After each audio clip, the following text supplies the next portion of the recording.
welcome, as you please. Thank you. I should like to ask, how do you think that we could help our children best, those who feel the pressures of living in two cultures? You see, this is the crucial question regarding culture itself. Unless we understand what culture means and how far accommodative the very culture in itself can be, how it is made, the factors which mold cultures, we can't answer this question without going into better, wider understanding of the word culture. Culture is gradually molded out of many available factors, and it's an ongoing process which could be referred to as a sort of evolutionary process in which coercions do not play a role. Natural selection perhaps is the more important factor in designing cultures and adopting certain features. This can be done best in free societies of free options. Wherever there are restrictions, either from the non-religious forces or from religion, the cultural progress comes to a standstill, and it remains fixed within a certain pattern. Look at the history of Christianity and the role it played in Europe. As long as Christianity remained dominant and domineering in deciding the cultural behavior of our people, there was no cultural progress. But when, at a certain stage of, let's say, Renaissance, a practical rebellion took place against, not Christianity I should say, but the misconceived Christianity or over-interference of religion into human social patterns. From then on, the culture begins to take shape on a different pattern altogether, and freely so. In this, just one single ethnic group does not play a role, not always. The British culture has its influences from the north. Those who ruled Great Britain, except the western part, Wales and the areas in the west, which remained adamantly resistant to the northern influences, which came from, let's say, nomads from Norway and Finland and others. So the point is, they left an indelible mark on the British culture, and so also parts of Christian conduct left a portion of its cultural preferences and behaviors. And when the British came into contact with the rest of the world, that contact also brought about changes in their cultural behavior. Now, although they were there as colonials in most of the parts of the world, they were more selective and less given up to accepting changes. But in the role of the absolute rulers, still they were influenced by certain behaviors. And they brought gradually those elements of so-called foreign cultures into the behavioral pattern of the British people. Now, this is how I understand culture. If at any stage of history the British shut the doors to all foreign influences of culture, that would not be to their advantage or to the advantage of free advancement of society at all. In some cases, you have been accepting them. In some others, you have been rejecting them. In some cases, where the differences lie within the four walls of Europe, you know the differences, yet somehow you shut your eyes to them. their cultural behavior is different from yours or from the people of the Northern Europe or the people from the Southern Europe. Italian culture has its distinct flavor and behavior. Spanish culture has its own distinct behavior. And they have been keeping loyal to those cultural values wherever they went.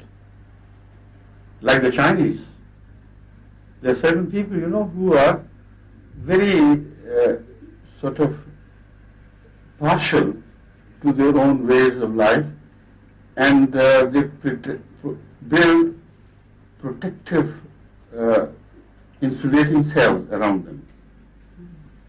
That is why the Chinatowns, the Italian townships, although they are not called Italian, but they somehow gather together to make an area of predominantly Italian flavor. But they are accepted. The cultural differences are never highlighted. Their children also face certain problems, and the other children's where there is a mix-up, and there always is some mix-up because perfect insulation is not possible. They face the problems, but nobody raises an eyebrow. But when it comes from an area which is supposed to be inferior to the area where you belong, there the latent racism begins to work and it becomes operative. But under beautiful excuses and wonderfully disguised phrases, they say, poor child, he's from Pakistan. He's prevented from being nude in the presence of other children. How odd he would feel. Why not? But let him to do. And is it the parents who are playing their restrictive role in this? So all these questions, as you come across, seem to have some logic. But when you study the issue of culture as such, and understand it in relation to its progress and evolution and development in history, then you will come to find that these questions are too small and practically meaningless. Let them have the right of feeling free to live, to dance with others or not to dance with others, to bathe with others or not to bathe with others. What difference would it make? It doesn't hurt or should not hurt anyone else who does not agree with this mode of life, except again there is a latent hint of racism, a sort of sense of superiority. They have come to our country and they don't give in to our ways of life, while they never themselves consider whether this part of the culture, this part of their culture is in itself good or bad for them. Such issues could be raised. Maybe if you had given a free hand to foreign cultures to flourish together with a free choice, maybe you could learn some from them instead of forcing them to learn it from you. I remember when at that time it was not a very serious issue when I was a student here in between 1955 and 57, the University of London. There I was very fond of squash, and naturally, even before or after the game, you would take a bath. Before, to keep others safe from your contaminations, and after that, naturally, from your own contamination, yourself with perspiration and things. And every time I went there, everybody else was stark naked.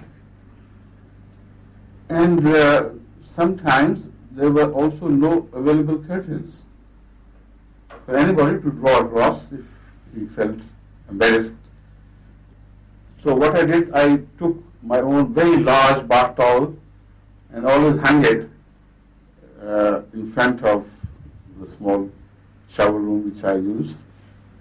People in the beginning, used to raise their eyebrows, what was happening? Yeah. But you'll be surprised to learn that after a passage of time, there were many students who joined me. And they stopped bathing in the presence of others. Now, when you go deeper into the psychology of this, then you realize that it was evolution of human society which gradually added the elements of coyness and shyness which was found absent in the animal kingdom. So the first direction of civilization was definitely towards covering yourself, behaving differently in public while feeling free at your own home, and within the home circles behaving differently in the presence of children and when they were not present and so on. So we learned these values after the evolution of civilization of thousands of years or even more. Yet when we reach a stage where suddenly a voice is raised that you are at liberty to do whatever you like, all these meaningless things, where religion plays less and less role in your moral life, then these restrictions are chucked away as the remnants of the past, meaningless. But they are not meaningless. And this is the point which I was trying to demonstrate to you, that within their hearts, these boys who were free to continue to bathe naked, there was that element of the cultural preference. They did feel that I was right. They should not be seen by every other ABCD while they were bathing, because there are areas where you feel you genuinely want to be more private. And this is still found in your behavior of going to toilet, public places or toilets, etc., which is becoming less and less restrictive and meaningful, particularly in America. The level of doors is being raised so high now that any man with shorter stature could see across as to what was happening within. But they don't care. So are we moving in the right direction or not? This is the question. And my advice to the Western societies, wherever I go, this question is raised, of course, is to be more large-hearted about it. Let these boys and girls stick to their values. If your values are more powerful, they will ultimately be influenced. If you have to learn something from them, then learn it freely. Don't restrict yourself.